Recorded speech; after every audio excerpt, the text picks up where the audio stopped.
She was rejected for her past, until a quiet cowboy gave her a future.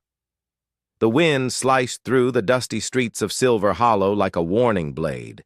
Church bells rang noon as a weather-beaten wagon creaked to a halt beside the General Mercantile, drawing every wandering eye in town. Men leaned against porch rails. Women pulled children closer. Old Sheriff Boone narrowed his gaze beneath a sun-faded hat. From the wagon stepped a woman in a worn indigo traveling dress. Her boots were gray with road dust, her gloved hand wrapped tightly around a small carpet bag. She stood straight, though something heavy pressed behind her ribs. Her name was Eliza Rowan. She scanned the gathered faces for one she knew only from a stiff tin photograph, folded carefully inside her satchel. At the far end of the boardwalk stood Nathan Hale, arms crossed, shoulders rigid. Younger than she'd imagined, mid-30s, broad from ranch work, eyes hard as river stone. "Nathan Hale?" she asked, voice calm, despite the knot twisting in her stomach. "I'm Eliza Rowan, your intended." A hush rippled through the square. Nathan's mouth tightened. He studied her like a stranger he didn't trust. "So it's you," he said flatly. She reached into her bag and produced a creased letter, yellowed at the folds. "You wrote this," she said. "You said you had land, but no family, that you wanted a woman willing to build a home." I answered honestly. "I told you I had no dowry, no kin, only resolve." He didn't take the letter. "You forgot something," he said low. "You didn't mention you worked in a saloon." The word rolled through the crowd like distant thunder. Eliza's fingers tightened around the paper. "I told you I worked at Brennan's Tavern in St. Louis," she replied. "I served drinks. I sang. I never sold myself." Nathan scoffed. "And that's supposed to make you respectable?" a woman gasped. Someone crossed themselves. Heat burned beneath Eliza's corset, but she didn't bow her head. "I never claimed to be pure," she said steadily. "I claimed to be honest." "You're not what I expected," Nathan snapped. "I wanted a clean woman, someone fit to sit beside me in church, not a bar girl with painted lips and a reputation."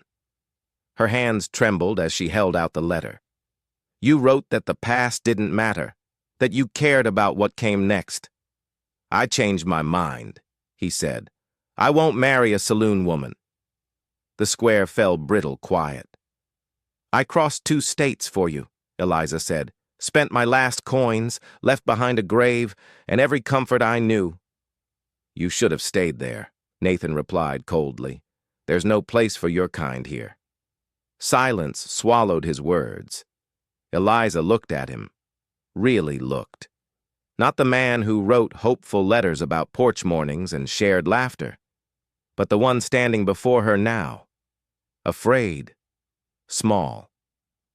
She didn't cry. Instead, she unfolded the letter and read aloud. "If you're willing to trust a stranger, I promise kindness and honor." She lowered the paper. "Those were your words," she said quietly. "Seems to me the only liar here is the man who sold hope and called it truth." She dropped the letter at his boots. One by one, eyes turned away. Not from her, from him. Eliza stepped off the boardwalk. Her skirts lifted in the wind, scented with sage. She walked past the stable, past the forge, past judgment itself. She never looked back. Her past followed her. But so would her future. St. Louis had never been gentle with orphans, especially girls who learned too young how desperation could be mistaken for sin. Eliza Rowan had been 15 when her mother died, 17 when she first sang behind a bar. The tavern smelled of smoke and spilled whiskey, but it paid in cash and let her keep her dignity intact. She sang ballads her mother once hummed over boiling pots. Some men clapped, some cried, some tossed coins. It kept her and her younger brother Patrick alive. Patrick was sickly from birth, winter coughs, fevered nights. Eliza sold heirlooms, then shoes, then hope itself. anything to buy medicine that never worked. One morning, after a long night serving cards and liquor, she returned to find his bed cold. No note, no goodbye, just silence. Grief hollowed her, but it also hardened her. One afternoon, scrubbing glasses, she found a crumpled bulletin page. Seeking good-hearted woman for marriage. Landowner. Honest. Letters welcome. Nathan Hale, Silver Hollow. That night, she wrote. She told the truth. About the saloon. About her wish to leave it behind. She mailed the letter in the rain, with a prayer she barely believed. Weeks passed. Then a reply came. He praised her honesty. Said he wanted a partner, not a porcelain doll. Someone who understood loneliness. She sold her guitar to buy a train ticket. She boarded with hope. She arrived to humiliation. Jonah Mercer hadn't planned to linger in town. Just seed orders, just mail. But when he saw Eliza standing alone in the square, dignified despite disgrace, something stirred. He watched Nathan's rejection, the crowd's cruelty. When Eliza turned away, Jonah stepped forward. "Miss," he said gently, "you heading somewhere?" She looked at him, eyes fierce despite exhaustion. "Does it look like it?" "My name's Jonah Mercer," he said, removing his hat. "I've got a ranch west of here. Roof's solid, no strings. You're welcome to stay a while." She hesitated. "You heard what they said." "I heard a coward," Jonah replied, "and I saw a woman keep her dignity." She studied him. "And you expect nothing?" "Nothing," he said.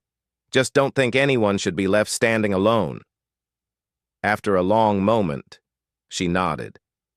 "Just for a night." Winter came early. One evening by the fire, Jonah spoke. "I was married once," he said quietly. "Lost her. Lost the child, too." Eliza listened. "I had a brother," she said softly. "I lost him, too." Grief met grief. Later, music followed. She played a small banjo. Jonah listened like a man remembering joy. Then one night, "I don't know who I am here," she whispered. "You're not passing through," Jonah said. "You're the first quiet I've felt in years." He kissed her. Not hunger, not need. Understanding.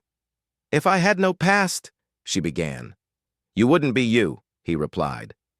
Spring neared. Then the past rode into town. A man from St. Louis. Whiskey breath, loud laughter. "Ruby Red," he called her old name. The whispers returned. That night, Eliza packed her bag. "I leave because I love you," she wrote. Jonah found the letter at dawn. He rode into a storm to find her. At the station, snow falling, he knelt before her. "I love you," he said, "because of who you are." Tears fell. "Yes," she whispered. They married beneath open sky. No guests, no approval, only truth. The town whispered, but softer now. Eliza sang on the porch at dusk. Jonah listened. They had no riches, no children, but they had each other. And in Silver Hollow, the story became legend. If this story touched your heart, like this video, share it, and subscribe to U.S. Wild West Love Stories, where love survives judgment and the past doesn't win. Until next time, ride steady, and believe in love that defies everything.